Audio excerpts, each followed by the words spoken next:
여러분 정말 잘 오셨어요. 오늘 열왕기하 이제 시작하는 날인데, 야, 정말 잘 오셨죠? 여러분 마음 가운데 그런 꿈이 있었으면 좋겠어요. 야, 열왕기상 오늘 하는데 열왕기상을 한번 끝까지 한번 내가 안 빠지고 한번 들어보자. 그런 것도 참 좋을 것 같아요. 그렇죠? 얼마나 좋겠어요. 제가 어릴 때는 이렇게 설교 안 하셨어요. 목사님들이 여기서 하다 저기서 하다 여기서 하다 저기서 하다 하니까 성경을 배우긴 배운 것 같은데 뭘 배우는지 잘 모르겠더라고요. 그런데 이렇게 강해를 쭉 해나가다 보면요 참 좋거든요. 너무 여러분 잘 오셨어요. 열왕기상과 열왕기하는 원래 한 권이라 그랬잖아요. 한 권인데 사람의 의도대로 편의대로 나뉘었거든요. 그래서 지난 시간에 제가 말씀드린 것처럼 열왕기상의 끄트머리 부분 51절과 52절과 53절과 오늘 열왕기하의 1장 1절 부분이 연결이 돼요. 왜냐하면 아합의 아들 아하시아의 얘기가 양쪽에 다 나와 있거든요. 그래서 원래가 하나였구나, 이게 끊어진 게 아니었구나라는 것을 지난 시간에 말씀을 드렸지 않습니까? 그래서 제가 지난 시간에는 51절부터 53절까지 읽었지만은 50절까지 끊어서 열왕기상이 말하고 싶었던 것이 무엇인지를 몇 개에 걸쳐서 얘기를 나눴고요. 정말 오늘은 이스라엘 왕 아합의 아들 아하시아의 얘기, 열왕기상의 끄트머리 부분부터 열왕기하의 첫 번째 부분까지 연결지어서 이렇게 얘기를 하려고 합니다. 그러니 오늘 본문의 주인공은, 물론 모든 성경의 주인공은 하나님이시지만 오늘 본문에 나오는 이 주인공은 아하시아예요. 아하시아가 어떤 삶을 살았는가, 그리고 우리는 열왕기하를 처음 넘기면서 의도적으로 아하시아의 삶을 조명하면서 무언가를 지금 앞으로 이야기 나눌 열왕기하의 전체적인 윤곽을 그리도록 만들어주는 기능을 아하시아를 통해서 하려고 하고 있습니다. 자, 그러면 아하시아의 삶이 어땠는지를 살펴보면서 열왕기하를 시작하려고 합니다. 자, 이제 여러분은 열왕기하를 읽으면서 특별히 열왕기하의 서두에 등장하는 아하시아의 삶을 통해서 여러분 각자의 삶 가운데 적용할 수 있는 귀한 은혜가 있기를 주님의 이름으로 축원합니다. 자, 아하시아 이름도 좀 일본 이름 같은 아하시아. 이 아하시아에겐 어떤 특별한 일이 있었는가, 이것입니다. 아하시아는 첫째, 본받을 만한 모델이 그의 삶 가운데 없었어요. 참 불행하죠. 이것처럼 불행한 것이 없는데, 아하시아는 오늘 본문에 보세요. 아하시아는 이스라엘 왕이 되었다. 2년 동안밖에는 이스라엘을 다스리지 못했어요. 딱 2년 동안 다스리고 왕위를 물려줬는가, 그게 아니고 죽어버려요. 딱 2년 동안 왕으로 통치하고 죽습니다. 뭔가 좀 안타까운 얘기가 나올 것 같지 않습니까? 아하시아가 2년 동안 통치를 했는데, 아하시아의 아버지가 누구였는가? 그의 아버지, 그의 어머니는 오늘 본문 1장 1절에 아합이 죽은 후에 나와 있잖아요. 아하시아의 아버지는 아합이에요. 아합. 우리가 아합에 대해서 얼마나 많이 살펴봤습니까? 아합은 정말 이스라엘의 악한 왕 중에 악한 왕이었는데, 문제는 오늘 본문에 보면 그의 아버지의 길과 그의 어머니의 길과, 어머니 아합의 아내 이세벨, 정말 이런 여자 없잖아요. 이렇게 악한 여자 없죠. 그런데 아버지도 악한 왕이요, 어머니는 진짜 이스라엘에 이렇게 악한 왕비가 없는데 그 왕비가 엄마예요. 자신의 엄마였습니다. 그리고 이스라엘에게 범죄하게 한 느바세 아들 여로보암, 초대 이스라엘의 왕이었죠. 여로보암의 길로 행했다. 자, 보세요. 지금 52절 하는 겁니다. 열왕기상 52절. 그가 하나님 앞에서 악을 행했는데 그의 아버지의 길과 그의 어머니의 길과 여로보암의 길로 행했다, 이렇게 말하면서, 야, 이렇게 본받을 만한 모델이 없는 인생을 아하시아가 살게 됐구나라는 생각을 하게 됩니다. 아버지 아합, 어머니 이세벨로부터 제대로 된 신앙교육을 받았겠습니까? 못 받았죠. 이스라엘 역사상 가장 악한 왕과 왕비를 부모로 두었던 아하시아는 신앙적인 본을 전혀 본받지 못하고 살았어요. 자랐습니다. 여러분, 자녀를 보면 우리가 딱 하죠. 왜 이럴까? 자녀가 왜 이 모양일까? 여러분, 솔직해지자고요. 부모를 통해서 자녀가 형성되는 거예요. 난 아닌 것 같아요. 지 엄마를 닮았어요. 지 아빠를 닮았어요. 그러지 마세요. 여러분 닮았어요. 여러분 닮았어요. 여러분 닮아서 그런 겁니다. 그래서 부모의 역할은 자녀들의 인생에 가장 중요한 역할을 감당하고 있죠. 어머니가 부족하면 아버지가 부족하면 어머니라도 바로 서 있으면 아이들이 잘못될 확률이 무척 적습니다. 그렇다고 하더군요. 그런데 아하시아는 아버지, 어머니 모두로부터 배울 것이 없는 인생을 살았어요. 그러니까 문제죠. 그런데 좋은 영향력을 끼쳤던 많은 위인들을 보면 부모님으로부터 좋은 영향을 받지 못했지만 훌륭한 사람으로 자라는 경우들도 있습니다. 그런 경우는 매우 드물긴 하지만 조부모, 할아버지, 할머니 손에서 큰 사람들 혹은 좋은 선조들로부터 영향을 받고 훌륭한 사람으로 자라는 경우가 있습니다.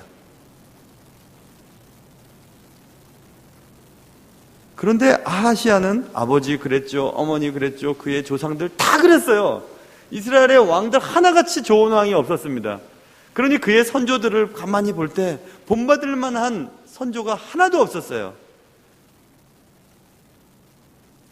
그러니 이 아하시아가 잘 될 확률이 참 없었겠죠. 이 아하시아의 삶을 보면서 어쩌면 내 인생이 아하시아와 참 비슷할까라고 생각하는 사람이 있을지도 모르겠어요. 나는 부모님으로부터 또 신앙의 교육을 안 받았고 우리 집 가문에는 신앙인도 없고 그럼 나는 잘 될 확률이 참 적겠구나 그렇게 생각할지 모르겠어요. 그런데 여러분 희망이 있습니다. 왜냐하면 본받을 만한 모델을 내 주위에서 발견할 수 없을지라도 성경을 통해서 본받을 만한 모델을 발견하고 성공적인 인생을 살아가는 사람들이 제법 많아요. 제법 많습니다. 저도 그렇습니다. 저도 저희 가문에 목사 한 명도 없습니다. 장로님 한 분도 안 계세요. 저 혼자 그냥 교회 다니기 시작해요. 제 아내는 이제 뭐 장모님도 권사님이시고 장인어른도 권사님으로 감리교니까 권사님으로 계시다가 소천하셨지만은 제 아내 쪽도 그렇습니다. 지금이야 뭐 저희 부친도 집사님이시고 하지만 제가 오늘 새벽 예배 때도 말씀드렸지만 아무래도 아직까지는 뭐 그렇게 이런 말을 드려도 되는지 모르겠지만 아직까지는 좀 걱정이 되는 그런. 그래서 저는 제일 다른 사람들에게 참 제 스스로가 아쉽다라고 생각하는 것은 날 위해 기도해주는 부모님이 계시다면 얼마나 좋을까 이런 생각을 늘 해보거든요. 날 위해서 기도해 주시는 내 목회 사역을 위해서 기도해 주시는 분이 계시다면 내가 참 많이 힘이 될 텐데 하는 생각이 들었어요. 근데 어느 순간인가 제게 하나님이 깨달음을 주셨는데 네가 아브라함처럼 믿음의 선조가 되고 또 후손들에게 좋은 믿음의 가문을 이루도록 하는 거 그거 너무 좋다 이렇게 말씀을 하셨어요. 그래서 부모님이 예수님을 믿지만 믿음의 선조를 세우시고 부모님이 저보다 나이도 많으시고 어른이시지만 저를 통해 복음이 전달됐으면 믿음의 선조는 제가 되는 거잖아요. 그렇죠? 그러니까 그런 깨달음을 언젠가 주셨어요. 그리고 성경 속에서 좋은 믿음의 사람들을 연구하고 연구란 말이 좀 그런가요? 공부하고 또 그들의 삶에 대해서 깊이 생각을 하고 그러면서 살아가면서 그들의 인생이 제게 많이 영향을 주었습니다. 제 영어 이름도 느헤마야예요. 느헤미야예요. 느헤미야처럼 살았으면 좋겠다. 리더십을 가지고 회파된 성벽을 재건하는, 그래서 그런 인생을 살았으면 좋겠다고 기도하면서 그 모델을 잡잖아요. 그래서 여러분에게도 혹시 신앙 유산을 받지 못한 분들은 성경에서 모델을 발견하셔야 돼요. 내가 이런 사람이 되어야 되겠다, 이런 분이 되어야 되겠다, 이런 모델을 발견해야 되죠. 혹시 여러분에게 좋은 어머님, 신앙의 유산을 주신 부모님이 계시다면 그건 정말 너무 좋은 거고요. 또 믿음의 가문의 출신이라면 그건 너무너무 행복한 일이죠. 문제는 이제 여러분이 신앙의 그 계대를 잘 이어서 바톤을 넘겨줘야지 되는데, 그걸 못하면 이제 신앙의 가문이 거기서부터 막혀버리는 것입니다. 여러분이 맡겨진 일이 너무너무 중요해요. 너무너무 중요한 것입니다. 모쪼록 여러분에게도 신앙의 좋은 모델들을 만날 수 있기를 바라고요. 여러분의 자녀들에게도 그런 만남의 축복이 있기를 주님의 이름으로 축원합니다. 이렇게 아하시아, 무슨 일식집 이름 같은 아하시아의 삶은 태어나면서부터 참 너무 불행했어요. 믿음의 본을 받을 수 있는 여건이 아니었습니다. 너무 안 됐죠? 그런데 아하시아는 아버지의 길, 어머니의 길, 그의 선조 여로보암의 길, 하나님이 기뻐하시지 않은 일만 골라서 이제 열심히 했습니다. 그래서 어느 날 아하시아가 다락에 올라갔어요. 뭐 때문에 올라갔는지 모르겠어요. 다락에 올라갔어요. 다락 난간에서 떨어져. 난간이라고 하는 단어는 히브리 말로 창틀이라고 하는 단어가 더 맞는데, 다락에 창틀을 틀을 이렇게 만들어 놓았는데, 그 창틀에 앉아 있었는지 어쨌는지 거기서 떨어졌어요. 아하시아가, 왕이 떨어졌답니다. 본문에 보면 떨어졌다 이렇게 되어 있어요.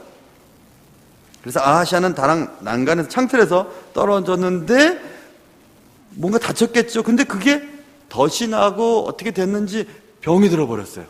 병이 들었습니다. 자세한 얘기가 본문에 나와 있지는 않습니다. 아하시아가 다락에 올라가 난간에 기대에 있다가 떨어진 것이 과연 우연이었을까? 떨어져 병든 것이 단지 재수가 없었기 때문일까? 아하시아가 다락에 올라간 것과 다락 난간에 기댄 것과 난간에서 떨어진 것은 우연한 일이거나 재수가 없어서 일어난 사고가 아닌 것을 성경은 우리에게 알려주고 싶어 하십니다. 왜냐하면 그런 우연한 사건을 성경에 기록할 일이 없거든요. 성경에 그런 내용들을 기록할 이유가 전혀 없습니다. 창틀 난간에서 설교 듣다가 떨어진, 사도행전을 보면 바울이 설교할 때 떨어진 사람이 나오잖아요. 그거는 의미가 있는 것입니다. 오늘도 마찬가지예요. 분명히 떨어져서 병이 난 것은 분명한 이유가 있습니다. 이 열왕기의 저자인 예레미야나 혹은 그 외의 사람이 이 열왕기를 기록하면서 아하시아가 다락 난간에 올라갔다가 떨어졌는데 병이 들렀다, 그 얘기를 뭔가 지금 하고 싶어 하시는 것이 있으세요. 그래서 재수가 없어서 일어난 사고가 아니라 신앙의 눈으로 보면 우리의 삶 가운데 발생되는 모든 사건, 사고가 다 의미가 있는 일입니다. 다 의미가 있어요. 재수 없어 일어나는 것이 하나도 없어요. 그래서 예수 믿는 사람들은 뭐 차가 부딪혀서 뭐 찌그러지거나 혹은 뭐 잘못 계산이 돼서 재정에 손해가 나거나 그런 것이 재수가 없구나, 그게 아니에요. 거기서 하시는 하나님의 메시지가 분명히 있습니다. 그걸 발견하셔야 돼요. 발견하셔야 돼요. 지금 아하시아가 다락 난간에서 떨어져서 병이 걸렸다, 이렇게 시작되는 거죠. 병에 걸렸다는 것은 사람에게 있어서의 가장 큰 약점이죠. 여러분, 병에 걸려오신 분들은 대부분 아시겠지만 병 걸리고 몸 아프고 힘들면 사람 되게 약해지거든요. 약해질 때에 하나님이 바라시는 것이 무엇일까요? 약한 것을 인정하고 하나님께 나오는 거예요. 하나님 그걸 원하시는 것입니다. 그렇기 때문에 아하시아의 떨어짐과 병에 걸린 것은 하나님께서 아하시아가 스스로 자신의 약한 것을 인정하고 하나님께로 돌아오기를 바라시는 하나님이 주신 기회란 사실을 기억해야 합니다. 그래서 오늘 본문은 아하시아가 다락 난간에 올라가 있다가 떨어져서 병들었다. 거기에 이제 이 읽는 독자는, 성경을 읽는 독자는 그래, 아하시아가 어떤 선택을 내릴까, 이런 기대를 갖게 되는 거죠. 그래, 맞아, 아하시아가 왕이었지만 생각지도 않은 사고가 생겨서 침상에서 지금 병들어 죽어가고 있습니다. 그렇다면 아하시아가 어떤 선택을 선택할 것인가? 그동안은 아버지의 길과 어머니의 길과 여로보암의 길로 행하여, 오늘 본문에 보면 51절부터 시작된 본문에서 쭉 내려가 있는 거 보면 하나님께서 하나님을 노하게 만들지 않았습니까? 53절, 바알을 섬겨 그에게 예배하여 이스라엘의 하나님 여호와를 노하시게 하였다. 그의 아버지의 온갖 행위같이 하였더라. 이렇게 얘기하고 있습니다.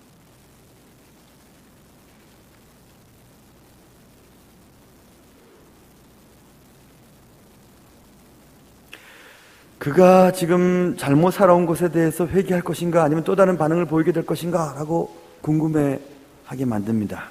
그런데 아하시아는 병이 걸렸습니다. 병이 걸린 후에 병들매, 그 다음 보세요, 사자를 보내매 그들에게 이르되 가서 엘리야에게 하나님의 뜻이 어디 있는지 한번 여쭤보라. 이렇게 했으면 됐잖아요. 어떻게 했냐면 그들에게 이르되 가서 에그론의 신 바알 세붑에게 이 병이 낫겠나 물어보라 하니라. 바알은 신이죠, 신. 세붑은 파리예요, 파리. 당대 파리가 전염병의 주 원인이라고 생각했던 사람들이 파리와 비슷하게 형상을 만들어 놓고 파리 중에 왕이라 이것입니다. 파리의 왕을 섬기면 파리의 조무래기들이 전염병을 옮기지 못하게 만들 것이라고 하는 생각들을 가졌어요.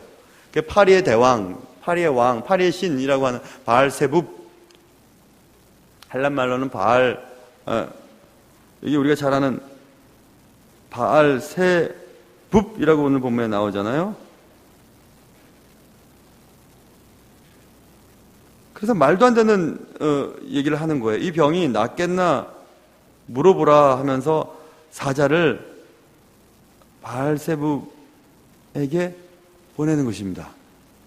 바알세붑의 제사장들이겠죠? 그에게 보내서 병이 낫겠는지 물어보라고 얘기하는 것입니다. 아하시아는 하나님을 찾기보다 인간의 방법을 선택하죠. 여러분, 빛은 어둠 속에서 그 가치를 발휘하죠. 신앙은 어려울 때에 그 진가를 발휘합니다. 다 잘 되고, 사업도 잘 되고, 건강하고, 애들도 공부 잘하고, 속 안 썩이고, 그럴 때는요, 다 신앙생활 잘할 수 있을 것 같아요. 무슨 걱정이 있겠습니까? 다 하나님이 축복해 주시고, 도와주시고, 잘 되게 하시니까, 너도 나도 다 교회 가고, 저절로 감사할걸요? 근데 신앙은 언제 때 신앙의 모습이 드러나냐 하면, 어려울 때에 저 사람이 신앙인인지 아닌지 알 수 있어요.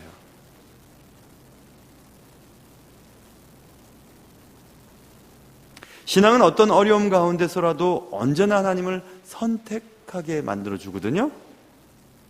시편 119편에 우리가 잘 아는 내용이 있죠. 고난당하는 것이 내게 유익이라 이로 말미암아 내가 주의 율례들을 배우게 되었나이다. 이렇게 얘기합니다. 그래서 고난이 유익이 되는 이유는 그런 것입니다.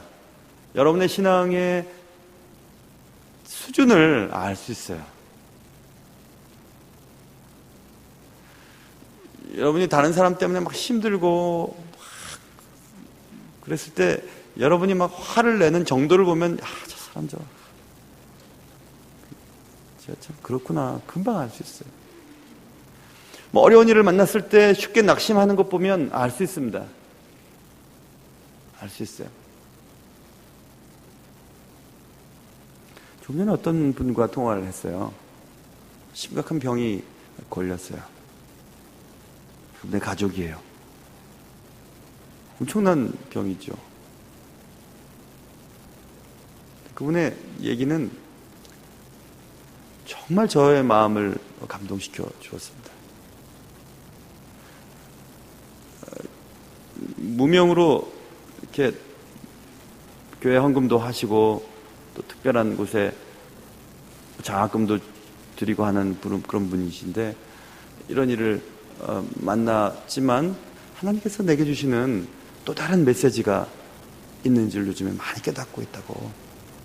그러면서 사는 것 죽는 거야 뭐 하나님께 있는 것이고, 내게 주어진 기회를 더 잘 활용했으면 좋겠다 하는 뭐 그런 얘기들을 하셨어요. 야, 그래서 참 역시 다르구나 이런 생각을 했습니다.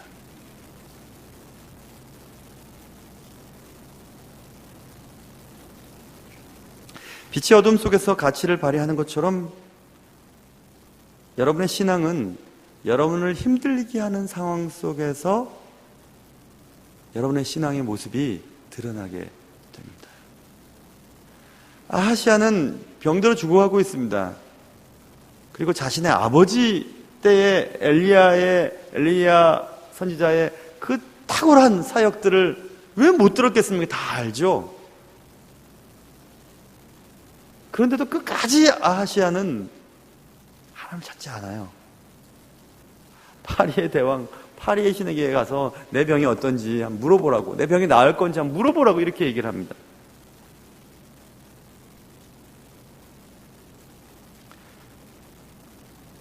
아까 말씀드렸죠? 우리의 삶 가운데의 고난은 대부분 우리의 죄로 생기게 되는 경우가 많고요. 그리고 그런 고난은 하나님을 더욱더 가까이 하게 하시는 하나님이 주신 기회인 경우들이 대부분입니다. 그렇기 때문에 그 기회를 붙잡아야 되죠. 그런데 아하시아는 지금 놓치고 있어요. 자, 그래서 하나님은 많이 화가 나신 것 같아요. 그래서 하나님은 하나님의 사자를 디셉 사람 엘리야에게 보내십니다. 하나님의 사자가 디셉 사람 엘리야에게 이르되, 이 말은 사실은 하나님의 말씀이 디셉 사람 엘리야에게 이르되 이렇게도 해석이 되거든요.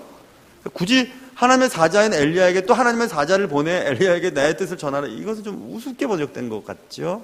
하나님이 디셉 사람 엘리야에게 하나님의 말씀으로 가르쳐 주시는 거예요. 어떻게 하냐면, 너는 일어나 올라가서 사마리아 왕의 사자를 만나 그에게 이르기를, 이스라엘에 하나님이 없어서 너희가 에그론의 신 바알세붑에게 물으러 가느냐? 이렇게 말하라는 겁니다. 지금 아하시아 왕이 자신의 사신들을 통해 바알세붑에게 병이 낫겠나 물어보라고 가는 그 사자들을 딱 만나서 그 사자들한테 얘기하는 거예요. 엘리야가 이스라엘에 하나님이 없어서 그 에그론의 신 바알세붑에게 물어보러 가라 그러냐 하면서 얘기하면서 네가 반드시 죽으리라, 이렇게 엘리야가 얘기를 해주는 것입니다. 사자들에게. 하나님이 화가 나신 것 같아요. 하나님은 아하시아의 선택에 대해 굉장히 답답해 하시는 것 같은 느낌이 듭니다. 근데 가만히 들여다보면요, 하나님이 자존심이 상하신 것 같아요. 자존심이 굉장히 상하신 것 같아요. 이런 말을 한 적이 없거든요. 이스라엘에 하나님이 없어서 너희가 바알세붑에게 물으러 가냐? 이렇게 얘기하는 것. 본인이 내가 지금 없다는 얘기야? 이런 얘기죠. 자존심이 상하신 것 같아요. 하나님 주신 기회를 스스로 던져버린 아하시아의 어리석음의 대가는 매우 컸습니다. 너는 네가 올라간 침상에서 내려오지 못할 거야. 너는 반드시 죽을 거야. 전하라고 얘기하고 있어요. 아하시아 행동은 하나님을 무시한 행동이었죠. 살아계신 하나님을 없는 자로 취급한 불손한 행위였음을 알 수 있습니다. 이사야서에서 보면, 슬프다 범죄한 나라여, 허물진 백성이요, 행악의 종자여, 행위가 부패한 자식이로다. 그들이 여호와를 버리며 이스라엘의 거룩한 일을 만홀히 여겨 멀리하고 물러갔도다. 하나님 쉽게 여기는 것입니다. 하나님을 만홀히 여겼다. 이것은 갈라디아서에도 나오거든요. 갈라디아서 6장 7절에 스스로 속이지 말라. 하나님은, 예전 번역은 만홀히 여김을 받지 아니하나니, 요즘 번역은 업신여김을 받지 아니하나니, 사람이 무엇으로 힘든지 그대로 거두리라, 이렇게 말하고 있어요. 하나님을 업신여기는 일들을 할 때가 있어요. 자, 한번 생각해 봤어요. 하나님을 어떻게 할 때 하나님이 업신여김을 당한다고 느끼시고 하나님이 화가 나실까? 우리는 정당한 대우를 받지 못할 때 화가 나죠. 내 가치를 인정해 주지 않는 사람들을 향해 화가 납니다. 예를 들면 이런 거죠. 누군가 같이 지금 대화를 나누고 있어요. 대화를 나누고 있습니다. 대화를 나누고 있는데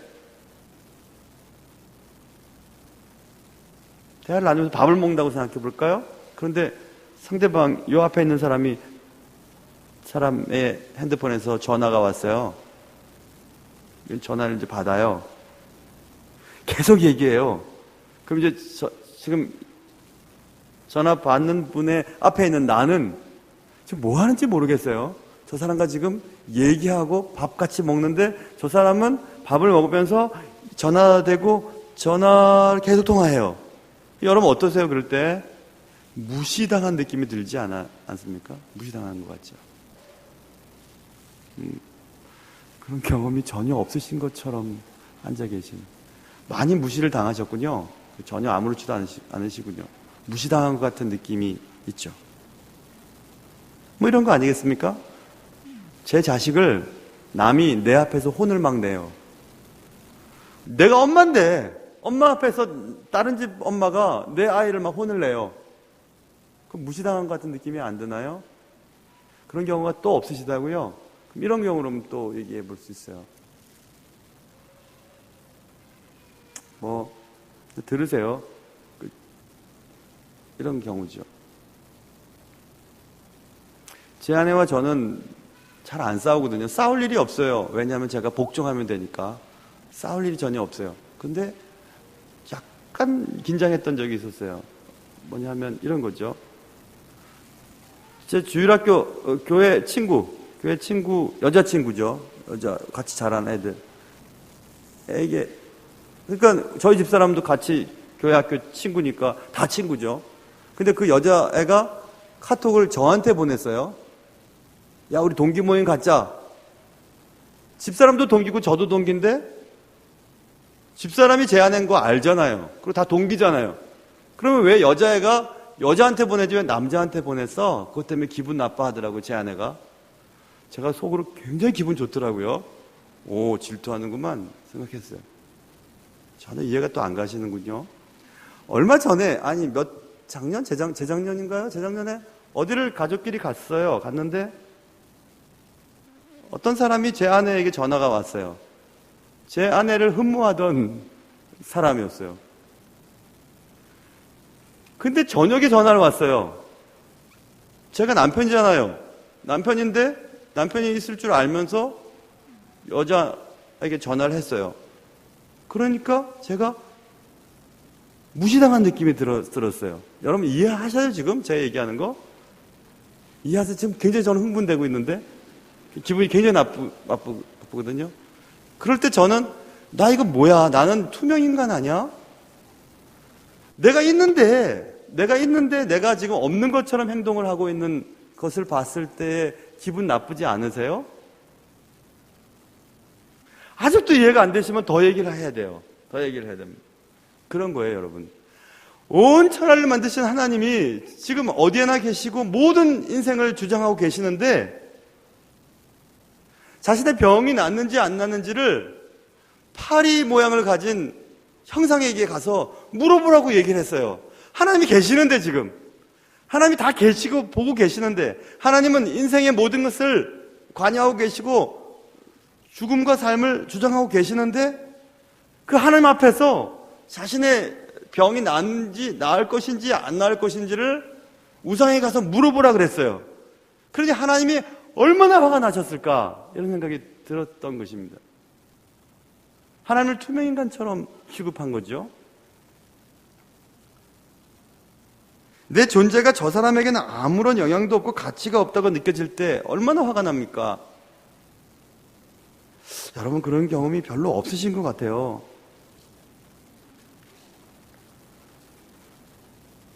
저는 그런 경험이 많이 있어요. 그래서 아마 제가 하나님의 마음을 더 잘 아는 것 같아요.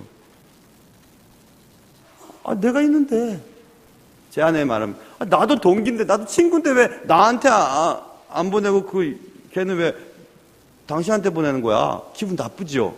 있는데 아직도 이해가 안 되셔서 참. 그래서 하나님은 화가 나시지 않으셨을까 생각이 들었어요. 천지를 지으신 창조주 하나님께서 천지에는 존재하지 않는 하찮은 존재인 것처럼 대우하는 아하시아의 행동에 화가 나지 않으셨을까? 그럼 그런 거 아니겠습니까?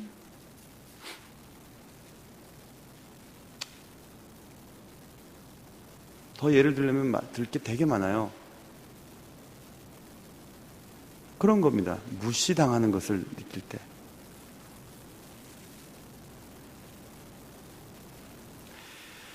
이사야서 48장에 이런 말이 기록되어 있습니다. 나는 나를 위하며 나를 위하여 일을 이룰 것이라. 어찌 내 이름을 욕되게 하리요 내 영광을 다른 자에게 주지 아니하리라. 분명 말씀하셨어요. 내게 돌아올 영광을 다른 이에게 빼앗기지 않겠다 이것입니다. 하나님은 하나님이셔요. 하나님은 한 분이세요. 영광 받으실 분은 하나님밖에 안 계세요. 근데 하나님께 돌아갈 영광을 사람이 취하거나 그것을 왜곡되게 할 때 하나님은 화가 나지 않으실까요? 분명히 화가 나실 것 같아요.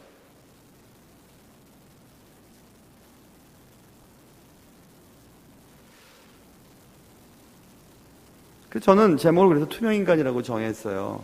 투명인간 하면 어릴 때 어깨동무나 소년중앙에 도깨비 감투라고 하는 만화가 있어서요. 도깨비 감투를 쓰면요 안 보여요. 그래서 막 북한에 가가지고 북한 공산당을 막 괴롭히고 막 그랬던 그 만화가 있었어요. 참 재밌었어요. 도깨비 감투. 그런 거 말고 내가 있는데 내가 없는 것처럼 사람들은 지금 행동해요. 무시해요. 얼마나 화가 나겠습니까? 하나님 그러시지 않을까요? 하나님 계신데 하나님 앞에 기도하지 않고 열심히 해보는 겁니다. 내가 있는데, 내가 다 할 수 있는데 마치 없는 것처럼.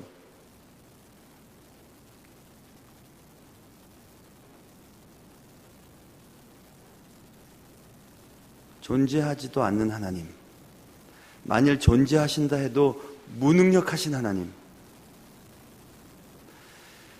내가 고민하고 있는 이런 문제들에는 전혀 관심이 없으신 하나님 쯤으로 대한다면 어떤 일이 벌어질까요? 그것은 하나님이 분노하십니다.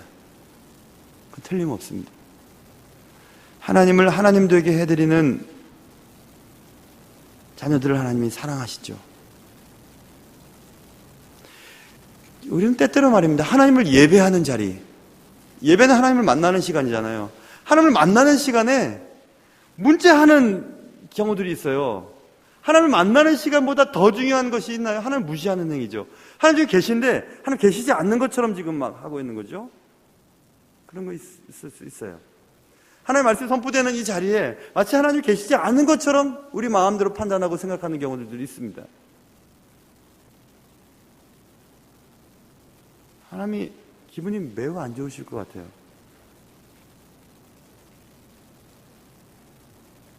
결국 우리가 저금 통장에 돈 조금, 우리의 직급이 조금 더 올라가는 것, 아이들 점수가 조금 더 올라가는 것, 그것보다도 하나님 만나는 시간이 하찮은 일입니까?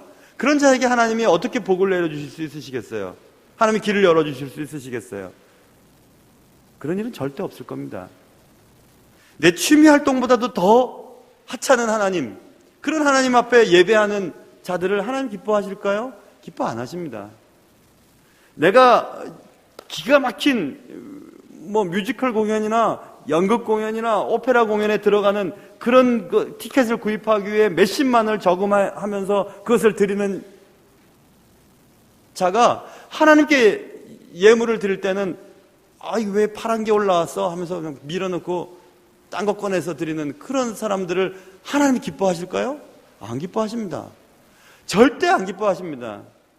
그런 삶을 살면서 하나님께 은혜 받고 하나님이 내 삶을 인도해 주시고 내 자녀들이 잘 될 것이라고 기도한다면 여러분은요 사기꾼들이에요. 저도 마찬가지입니다. 하나님의 말씀을 믿지도 않으면서 강단에서 이렇게 살라고 외친다면 전 사기꾼이죠. 그래서 목회가 힘들더군요. 성경 공부하고 히브리어, 헬라어, 라틴어 공부해서 역사서 고고학 자료해서 이거 설교 작성해서 전하는 거 저는 볼 때는 시간 투자하면 되는 거예요. 그러나 말씀대로 살아야만 말씀을 힘있게 전할 수 있기 때문에 삶이 힘든 거죠. 삶이 힘든 거예요. 그냥 생각 같아서는 다 해대고 싶고 뭐 싸우고 싶고 그게 아니라고 얘기하고 싶고 내 주장을 펴고 싶고 그러고 싶지만 그렇게 안 하죠. 왜냐하면 하나님이 싫어하니까 그렇게 사는 거죠. 자녀들을 사랑하고 가족들을 사랑하고 또 성도들을 위해서 한 분 한 분 기도하고 성도들의 인생이 잘 되도록 기도하고 그렇게 사는 거죠. 그게 힘든 거죠. 말씀만 목 전하고 그냥 목사로 대우받고 그거 되게 쉬울 것 같아요. 뭐가 어렵겠습니까? 아무 소리 안 하고만 있으면 대우받는데요.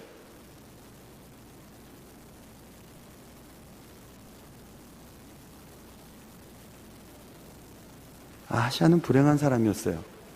부모로부터 신앙교육을 받지 못했습니다. 신앙의 가문에서 태어나지도 못했습니다. 그리고 본받을 만한 좋은 모델을 만나지 못했습니다. 하나님은 그를 약하게 만드셨어요. 난간에서 떨어져서 병이 들게 하셨죠. 그러나 약할 때도 하나님을 찾지 않았습니다. 끝까지 고집을 부립니다. 하나님 주신 기회를 걷어차버렸습니다. 하나님을 투명인간처럼 여겨버렸습니다. 하나님을 무시했어요. 그래서 결국 그는 단명합니다. 왕이 된 지 2년 만에 죽어버려요. 죽지 않으려고 막 애를 쓰는 장면이 다음 시간에 우리 살펴보게 될 것입니다. 죽지 않으려고 막 애를 썼지만 결국 그는 죽습니다. 여러분 여기서 우리는 생각해 봐야 될 것 같아요. 뭐 우리가 하나님을 하나님 되게 해드리지 않는다고 해서 하나님이 하나님 되지 않으시는 분은 아니십니다. 조금 어려운가요? 다시 한번요. 우리가 하나님을 하나님 되게 해드리지 않는다고 해서 하나님이 하나님 되지 않으시는 그런 분은 아니세요. 하나님 그냥 하나님이세요. 우리가 예배를 하든지 하나님을 높이든지 안 높이든지 하나님은 하나님이십니다. 온 천하를 지으신 하나님이세요. 여러분의 생명을 잡고 계시는 하나님이세요. 여러분에게 복도 주실 수 있고 화도 주실 수 있는 분이 하나님이세요. 우리가 하나님을 기쁘게 해드리고 기쁘게 해드리지 않는다고 해서 하나님이 하나님 되시지 않는 분은 아니십니다. 그러나 하나님은 하나님이 받으셔야 할 영광을 다른 이에게 드리는 것은 못 견뎌 하십니다. 그래서 하나님 기뻐하시지 않으세요. 하나님이 화를 내십니다. 그게 바로 하나님을 투명인간처럼 여겨버리는 죄예요. 하나님이 계신데, 하나님 지금 살아 계신데 하나님이 계시지 않는 것처럼 거짓말하고 속이고 그거 하나님을 우습게 여기는 거죠. 하나님을 만홀히 여기는 거죠. 하나님을 업신 여기는 거죠. 그래서 하나님 못 견뎌 하십니다. 저는 그것을 목회하면서 여러 번 봤어요. 여러 번 봤습니다. 하나님의 사랑이 하나님의 진노와 공의를 제한하셔서 붙잡고 계세요. 하나님의 속성 가운데 하나님의 사랑이 하나님의 공의를 붙잡고 계십니다. 끝까지 붙잡고 계시다가 그러다가 이제 하나님의 공의가 전면에 나타나게 되는 날이 꼭 옵니다. 하나님의 공의가 나타날 때는 하나님의 사랑은 안 보여요. 하나님 무섭습니다. 굉장히 무섭습니다.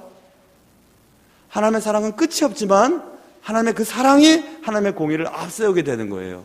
그때는 철저한 결과를 얻게 됩니다.